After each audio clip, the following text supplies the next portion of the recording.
This video is sponsored by Elements Landscape Photography magazine. Stick around to see how you can get 15% off an annual subscription. The season between the last of the autumn colors and the first of the spring bloom can be absolutely miserable. The vegetation is dead, the trees have no leaves, and the weather is moody, mucky, cloudy, and often downright boring. Many landscape photographers lose their spark during these months, and especially if winter doesn't deliver any kind of snow or frost. But don't put your camera away just yet. You can most certainly take interesting and inspiring photos during a frost and snow-free winter too. In fact, some of my personal favorite photos were taken during exactly this season. So here are 10 tips that can help you get some amazing photos during the uninspiring season. And the best way to think about it is not what's missing in nature right now, but what opportunities that arise when everything else is stripped away. And the first tip is all about your mindset.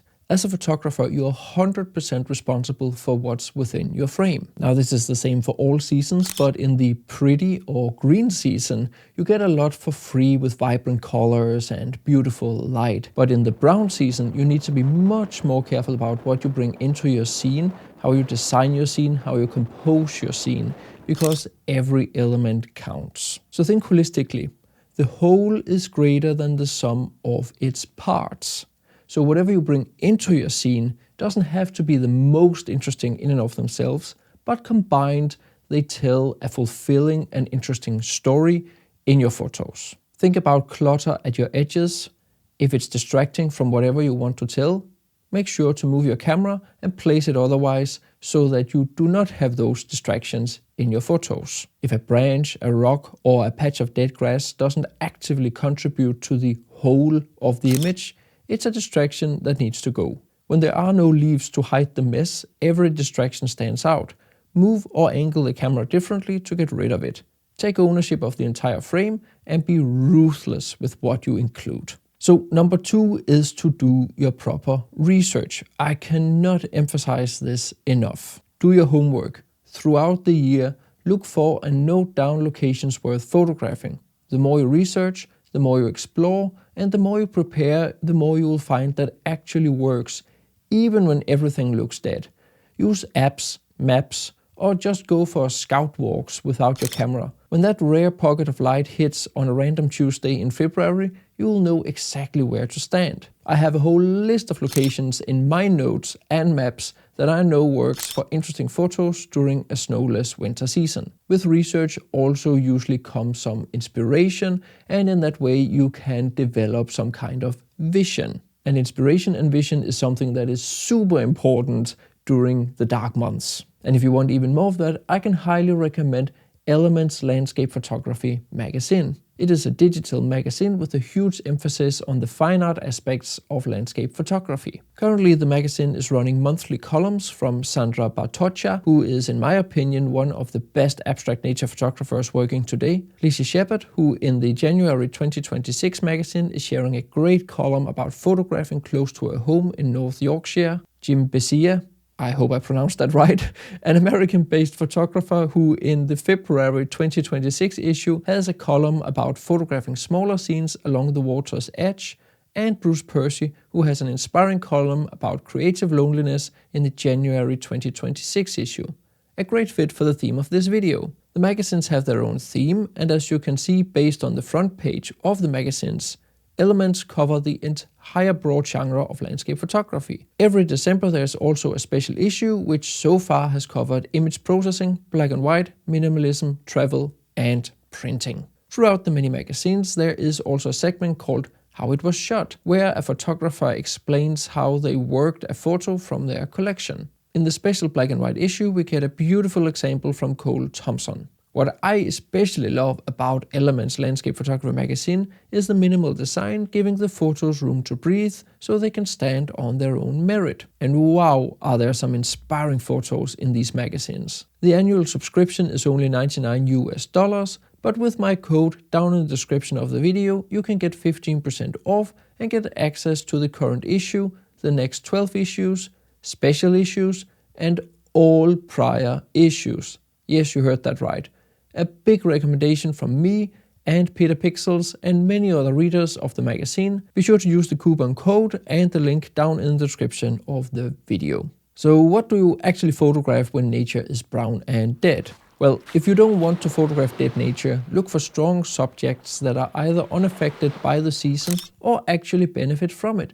Buildings like old houses or lighthouses, boats, and man-made structures stand out much more clearly now. Mountains might have snow on them, and deciduous trees reveal their beautiful graphic shapes when they aren't covered in leaves. And of course, evergreen trees works year-round. So as mentioned, at this time of year the weather can be quite dark and overcast and mucky. What non-photographers usually call boring weather. However, as nature photographers, we embrace the mood.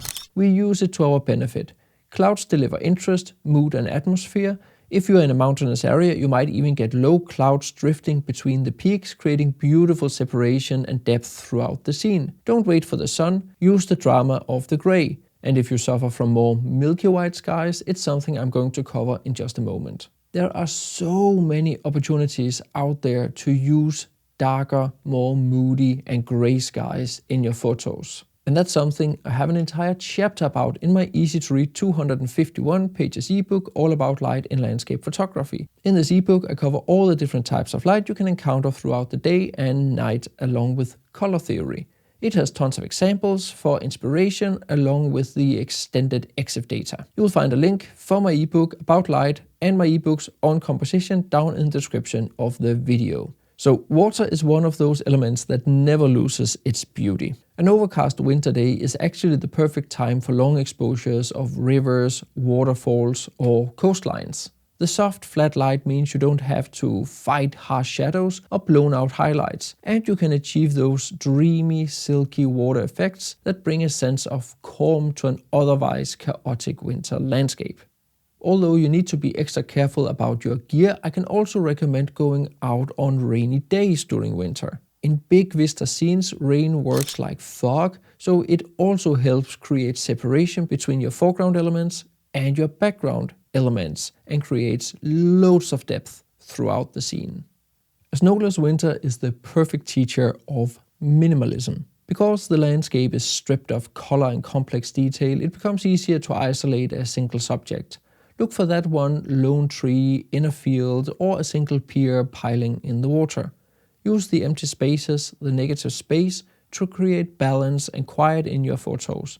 Less is more is your golden rule right now. And by bringing in a big, white, empty and somewhat boring sky and expanding your photo with all that negative space, you further emphasize that feeling of an isolated subject. And although you don't fill the frame with details, those kind of photos actually works really well in a frame on your wall because there is a kind of calmness to those photos. So the next tip is to be patient. This tip is the hardest but also the most important. Wait for those favorable conditions. You may have an entire week of dreadful weather, but at some point that weather will stop. It's just part of our physical reality. And then it's about getting out when there is a chance of the light breaking through, when there is a chance of fog appearing, when there is a chance of clear night skies. And sometimes that also means standing in the cold for a couple of hours just to get those 2 minutes where the clouds do break or the fog lifts slightly. Nature rarely gives you anything for free at this time of year, so you have to put in the effort to earn the shot. And now for a personal favorite of mine, woodland photography. During autumn, those distracting colors can actually be, well, distracting. That's a bit of sarcasm, but it is true. Without the leaves, you can't get much cleaner photos. You can focus on the actual shapes of the trees, the lines of the trunks and the graphic patterns that are usually hidden. This is when you truly see the structure of the forest, and if you're patient and you get out when the conditions line up with fog and potentially some sunbeams through the canopy, it's just pure magic. And of course, if the colors are just too depressing or muddy, just get rid of them. Black and white photography works great in this season. When you remove the color, you force the viewer to look at contrast, texture and form. A bleak grey day can be transformed into a dramatic noir masterpiece just by focusing on light and shadow rather than hue. But of course, don't use black and white photography as a cop-out because you initially made a bad photo. Think black and white photography before you actually take your photos. I actually have an entire full tutorial on how to edit a monochrome photo, another on how I edit moody vista photos, and one on how I edit an atmospheric forest scene as part of my big post-processing course, Photoshop for Landscape Photographers. If you want to learn how to edit your photos, be sure to enroll, as it is 20 plus hours and 30 plus videos of in-depth teaching where you learn all my techniques from the most basic of actually using the programs, over masking, cleaning your photos, focus stacking, dodging and burning, adding and controlling glow and atmosphere, to advanced blending of several exposures with or without using luminosity masking. It is really the best and biggest course on landscape photography post-processing with the most bang for the buck available, and you can even get a $45 discount by using the coupon code that you can find down in the description of the video. And finally, we all have different local landscapes. If you tried everything and you simply can't find anything locally that inspires you, consider traveling. Some locations are actually at their most dramatic during this period. Places like Iceland, the Faroe Islands, Scotland, or the Western US always have something interesting to offer. When I visited and photographed Western US 10 years ago, we actually did it during November and the first half of December. And I got so many photos that I treasure highly. And depending on where you're traveling, you're probably also much more likely to find that snow and frost you've been craving. Sometimes a change of scenery is all you need to realize that the worst season can actually produce your best work. Check out this video if you can't figure out why your photos always turn out so boring. Be sure to use the codes down in the description for Elements Landscape Photography Magazine and my post-processing course. And be sure to get my ebooks on light and composition if you want to learn much more about how to benefit from the patterns, structures, and flat light of this season.